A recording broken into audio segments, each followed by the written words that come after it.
Oke, masih melanjutkan kembali bagaimana pendistribusian daripada akikah pemirsa, lantas bagaimana dengan korban itu sendiri dan polemik yang terjadi di masyarakat, Hmm, kita kembalikan Gus. oke. Singkat saja Gus. Oh iya, padahal itu penjelasannya panjang loh ya. Panjang Oh panjang sebenarnya banget. ya. Karena memang Harusnya ini kita 2 episode oh ya iya Gus ya, kita harusnya. membahasnya. Karena memang kalau berkaitan dengan akikah ya, kalau akikah Mhm. itu bagusnya dibagikan dalam bentuk matang dan Hmm, dimasak manis. gitu. Intinya begitu. Iya. Dibagikan dalam bentuk matang dan Dan kemudian dimasak dimasak manis. manis. Tetapi kalau kurban itu baiknya dibagikan dalam bentuk mentah, Mhm.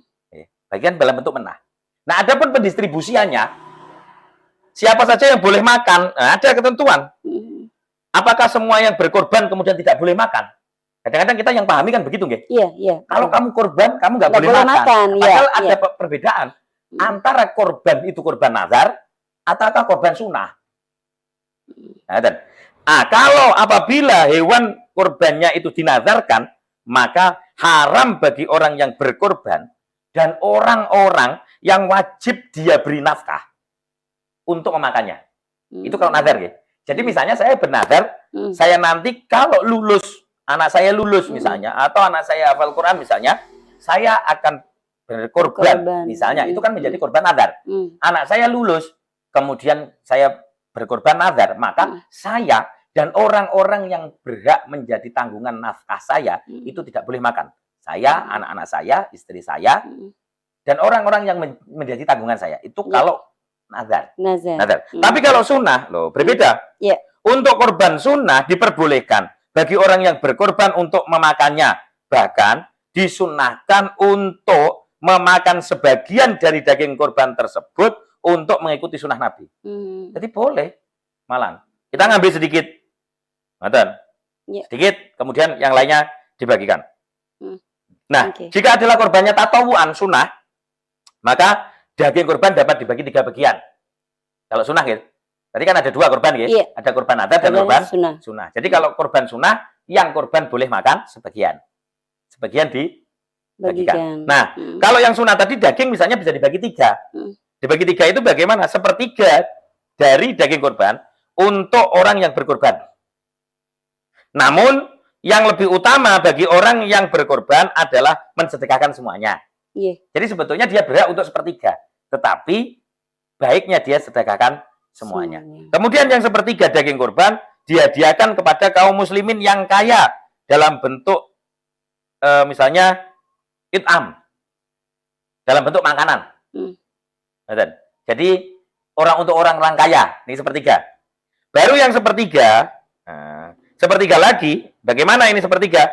Daging korban disimpan dan disedekahkan kepada fuqara dan kaum masakin, wong-wong miskin bagi kaum muslimin. Jadi pertiganya bagiannya begitu. Jadi yang sepertiga untuk yang berkorban, kalau sunnah ya korban sunnah. Kemudian yang sepertiga bisa untuk orang-orang kaya dalam bentuk jamuan makanan.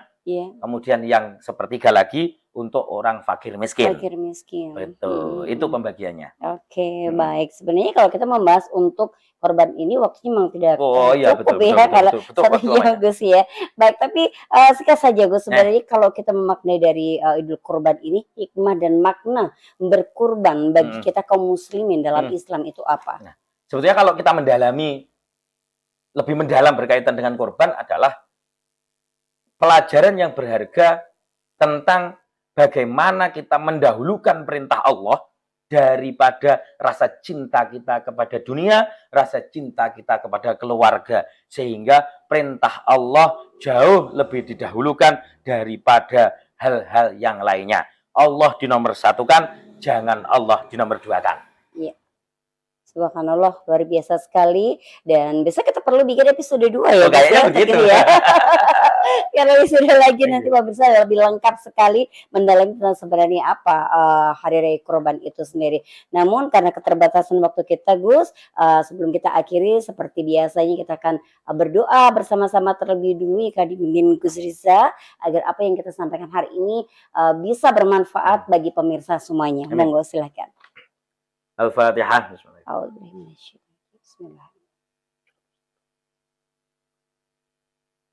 A'udzubillahi minasyaitonirrajim. Bismillahirrahmanirrahim. Allahumma shalli wa sallim ala sayyidina Muhammad. Alhamdulillahirabbil alamin. Allahumma iftah alaina futuhal arifin, futuhal arifin, futuhal arifin bi khidmatika wansur alaina rahmataka wa dzakkirna bima nasina ya dzal jalali wal ikram. Rabbana hab lana min azwajina wa dhurriyyatina qurrata a'yun waj'alna lil muttaqina imama. Rabbana innaka jami'un nas li yaumin la raiba fihi innallaha la yukhliful mi'ad. Allahumma ij'alna wa auladana wa ahlana wa dhurriyyatana wa jam'iyyatana min ahlil 'ilmi wa ahlil khair wa la taj'alna wa iyyahum min ahli syarri wa dhair. Rabbana atina fid dunya hasanah wa fil akhirati hasanah wa qina adzabannar. Sallallahu alaihi sayyidina Muhammadin nabiyil ummi wa ala alihi washabihi wa baraka wasallam. Alhamdulillahi rabbil alamin. Amin, amin, amin. Ya, pemirsa, demikianlah tadi kebersamaan kita dalam program Sakinah episode Hikmah dan Makna Kurban dalam Islam bersama Gus Riza Zakaria, pengasuh Pondok Pesantren Tirakat Padang Ati Kediri. Semoga yang tersampaikan hari ini bisa bermanfaat dan penerang bagi kita semuanya. Gus Riza matur nuwun. Sami-sami. Semoga bermanfaat ilmunya dan berkah barokah. Akhirnya saya Dewi Cia bertugas mengucapkan terima kasih atas kebersamaan Anda. Wabillahi taufiq wal hidayah. Wassalamualaikum warahmatullahi wabarakatuh.